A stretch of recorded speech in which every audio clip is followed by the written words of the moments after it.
Наш туризм уничтожен. Абхазия паникует от ответа россиян на новый выпад о нищих отдыхающих. Мы туда больше не ногой. Россияне рассказывают, как им отдохнулось в Абхазии. Это заявление стало громом среди ясного неба. Мы разберем эту тему подробно, но сначала небольшая просьба. Поддержите наш канал, подпишитесь, поставьте лайк и обязательно напишите в комментариях, откуда вы нас смотрите. Скандал, разразившийся вокруг высказываний абхазских чиновников в адрес российских туристов, не просто всполошил общественное мнение, он поставил под сомнение саму идею дружественной Абхазии. То, что раньше замалчивалось, теперь выплеснулось на поверхность. В адрес россиян звучат оскорбления, презрение и откровенная неблагодарность. И это в регионе, где каждый второй рубль, каждый третий кирпич и каждая капля света – заслуга именно России. Началось все с того, что высокопоставленные представители абхазской элиты позволили себе высказывания, от которых стынет кровь. Россияне, по их словам, хамы, жлобы, бедные и наглые, а весь российский туристический поток – балласт, который мешает цивилизованному развитию курорта. Это говорят люди, живущие за счет России. Это говорят те, чьи дома отстраивали российские рабочие, чьи дороги асфальтировались на российские гранты, чье государство фактически держится на дотациях из Москвы. Российские туристы в буквальном смысле спасли экономику Абхазии. После конфликта 2008 года Абхазия была в изоляции, без внешнего рынка, без инвестиций. Именно россияне заполнили гостиницы, кафе, частный сектор. Именно их деньги оживили внутреннюю торговлю, наполнили бюджеты и дали шанс на развитие. И вот теперь, в ответ оскорбления, унижение, высокомерное ворчание местных элит, которых никто в мире не признает, кроме России. Резонанс в России оказался мощным. Соцсети бурлят, десятки тысяч гневных комментариев, призывы к бойкоту Абхазии, отмена бронирований, массовые отписки от туров. Люди пишут: «Не поедем туда, где нас ненавидят. Хватит кормить неблагодарных. Сколько можно терпеть плевки в спину?» И эти слова не просто эмоции. Это начало мощного общественного движения против поддержки тех, кто не уважает руку, которая их кормит. В Госдуме уже звучат призывы пересмотреть объемы финансирования Абхазии. Если республика позволяет себе хамское поведение по отношению к гражданам России, нужно задуматься, а нужна ли нам такая дружественная территория, которая питается из российского бюджета, но не скрывает своего презрения к русским? Сейчас на повестке вопрос жесткий, но необходимый. Стоит ли продолжать тратить миллиарды рублей на регион, где представители власти открыто называют россиян быдлом, где в общественном дискурсе нет даже намека на благодарность, на уважение, на политическую трезвость, где гостеприимство заканчивается в тот момент, когда турист достает кошелек. Пока официальные лица в Москве делают осторожные заявления, народ говорит громко и ясно: никакой поддержки тем, кто нас оскорбляет. Если Абхазия считает, что ей лучше с кем-то другим, пусть попробует. Только пусть не рассчитывает на очередные миллиарды из российского бюджета, на дотации, на поставки, на преференции.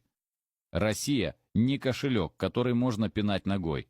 И да, никто не забудет, кто и как отозвался о наших людях. Российский турист – это не дойная корова. Это гражданин великой страны, которая сделала все, чтобы Абхазия вообще могла существовать в нынешнем виде. И если за все это ответ – плевок в лицо, значит, пора пересмотреть формат отношений. Хватит молчать, хватит делать вид, что ничего не происходит. Россия заслуживает уважения и будет его требовать. И вот на этом фоне звучит еще один вопрос. А как именно Абхазия планирует развиваться без России? Кто придет на смену русским туристам? Европейцы? Американцы? Или, может, грузинские отдыхающие, которых абхазские власти сами же много лет называют врагами?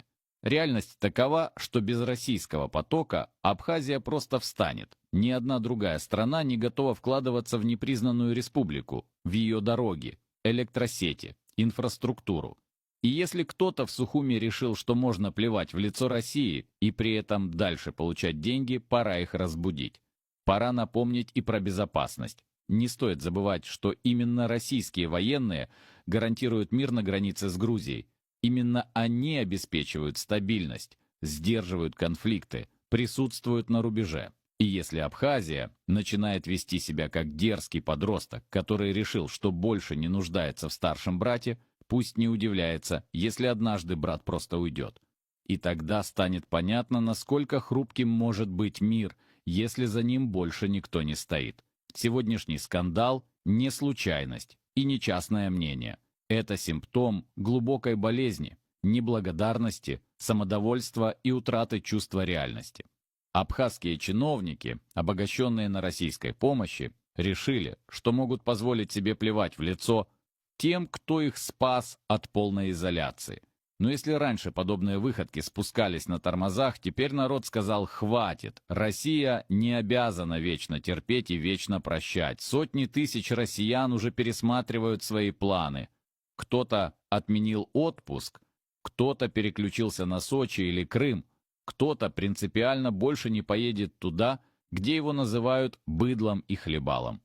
Абхазия может остаться без тех, кто действительно наполнял ее города жизнью.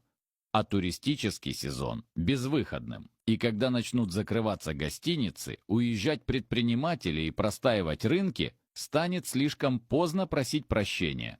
Но главное – это осознание. Россия больше не та, что раньше. Она устала кормить тех, кто кусает руку. И если Абхазия выбрала путь дерзости и высокомерия, пусть идет по нему сама, без поддержки, без дотаций, без защиты. Ведь уважение – это улица с двусторонним движением. И если с одной стороны звучит только хамство, то и в ответ можно услышать не слова поддержки, а глухое молчание.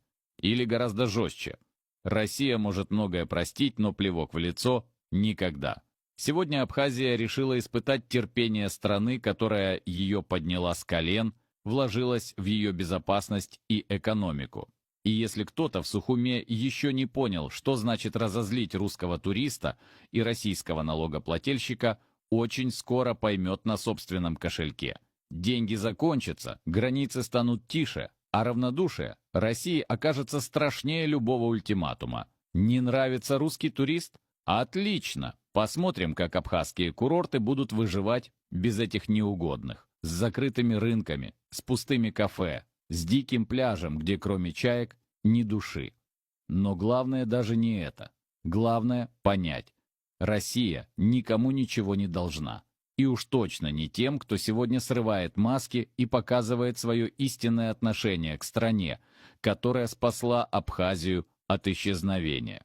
А если в Сухуме всерьез решили, что можно строить независимость, вытирая ноги о Россию, то пусть строят. Без российской помощи, без российских денег и без российской армии. Только пусть потом не бегут с криками, когда сосед снова полезет через границу или когда экономика рухнет в бездну, потому что в следующий раз Россия может и не прийти, и не потому, что не может, а потому, что больше не хочет.